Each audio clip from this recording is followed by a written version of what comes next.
মনে রাখবেন, একটা পাপের হিসাব না দিয়ে কাল কিয়ামতের মাঠে কোনো দায়িত্বশীল পার পাবে না ইনশাআল্লাহ। কোনো দায়িত্বশীল না।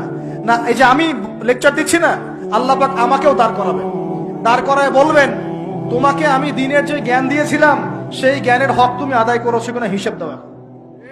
এই যে বড় বড় মুফাসসিরে কোরআন, মুফতি, মুহাদ্দিস বসাচ্ছেন, পাংখা দিয়ে বাতাস করছেন, হ্যাঁ, চা খাওয়াচ্ছেন, কফি খাওয়াচ্ছেন, এক একজনকে আল্লাহ পাক দাঁড় করাবেন, বলবেন কোরআন সুন্নাহর যে আমানত দিয়েছিলাম সে আমানতের সাথে কতটুকু তুমি হক আদায় করেছো হিসাব না দিয়ে পার পাবে না তুমি।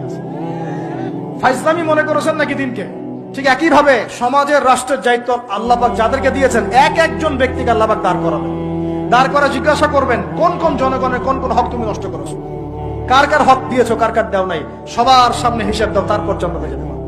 এত সহজ না, এত সহজ না। দুনিয়ার জীবনের প্রতিটা কাজের হিসাব আল্লাহর কাছে দিতে হবেই হবে, এটা গ্যারান্টি।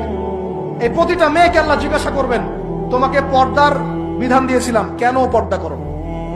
প্রত্যেক মুসলিমকে আল্লাহ জিজ্ঞাসা করবেন 5 ওয়াক্ত নামাজ ফরজ করেছিলাম, নামাজ পড়ো নাই কেন, ঠিক মতো পড়েছো কিনা? প্রত্যেক ধনীকে আল্লাহ জিজ্ঞাসা করবেন দাঁড় করিয়ে করিয়ে, এক একজন করে, একসাথে 10 জন না, একজন একজন একজন করে আসবে, একজন করে। এই আব্দুল্লাহ তুমি আসো, এই আব্দুর রহমান তুমি আসো, এই ওবায়দুল্লাহ তুমি আসো, এই রহিম তুমি, আব্দুর রহিম তুমি আসো। এক একজন করে আল্লাহ ডাকবেন, বলো তোমাকে ধন দিয়েছিলাম, কি করেছো? বলো তোমাকে ইলম দিয়েছিলাম, হক আদায় করেছো কিনা? বলো তোমাকে ক্ষমতা দিয়েছিলাম, কি করেছো?